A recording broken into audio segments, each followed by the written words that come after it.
ডাইনি অপবাদে অর্ধনগ্ন করে নাচানো রামপুরহাটে দুই ওঝা সহ স্বামী আটক। গৃহবধূ হাসপাতালে ভর্তি। রামপুরহাটের মাসরা অঞ্চলে তাঁতবাঁধা গ্রামের রায়পাড়া ও ভুঁইয়াপাড়ার ডাইনি অপবাদে চাঞ্চল্যকর ঘটনা। অভিযোগ, এক গৃহবধূর শরীরে ডাইনি ভর করেছে। এমন অপবাদে তাকে অর্ধনগ্ন করে প্রকাশ্যে নাচতে বাধ্য করা হয়। ঘটনায় মূল অভিযুক্ত মহিলা ওঝা সহ দুইজনকে গ্রাম থেকে আটক করে পুলিশ। গৃহবধূকে উদ্ধার করে ভর্তি করা হয়েছে রামপুরহাট মেডিকেল কলেজ হাসপাতালে। তার স্বামীকেও আটক করেছে পুলিশ। স্থানীয় ও পুলিশ সূত্রে খবর, মানসিক অবসাদে ভুগছিলেন ওই গৃহবধূ। দীর্ঘ চিকিৎসায় ফল না মেলায় পরিবারের সদস্যরা ওঝার শরণাপন্ন হন। এক মহিলা ওঝা তিনি দাবি করেন গৃহবধূর উপর ডাইনি ভর করেছে এবং পুজো করে তাড়ানো ছাড়া উপায় নেই। এই পুজোর খরচ তুলতে দুই পাড়ায় প্রায় 50 থেকে 60টি পরিবার থেকে চাঁদা তোলা হয়। রবিবার সকালে ঝাড়খণ্ড থেকে ডেকে আনা হয় দুই ওঝাকে।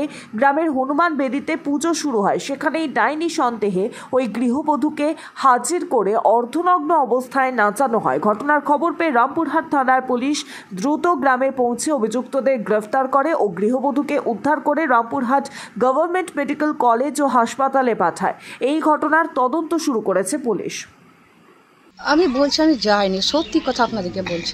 আমি শুধু শুনতে পেলাম যে এই ব্লাউজটা খুলেছিল আর সায়াটা পরা ছিল, আর কি কি কাজ করা আছে ওটাই শুনলাম। শোনা কথাটা আমার মেয়া চলে গেলো না, তো আমার মেয়া সবই বলে দিত। আমার মেয়ে শ্বশুর বাড়ি চললো, ও আমাকে বললো মা এরকম। আমাকে পাড়ার মেয়ে তো শোনায় নাই, আর আমি দেখতেও যাই না, আমার মেয়েতে শোনাচ্ছে। আমি বলছি সত্যি কথা বলছি। কি শুনলেন আপনি? আমি শুনি না, যাইই নাই তো। কি না শুনলেন কি আপনি? ওইটাই শুনলাম যে কাপড়টা পরা ছিল আর পুজোর ইসে ওখানে।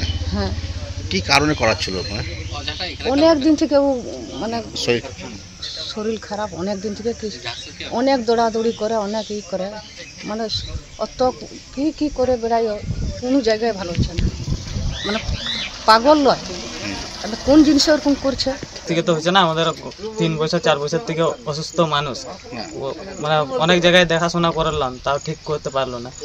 এবার ধরো ভালো করে দিবে, ধরো জিনিসটা আমি বললাম যে হ্যাঁ ভালো করে দিলে ভালো হবে, সবারই লেগে বাড়ির কোনো অসুবিধা হবে না।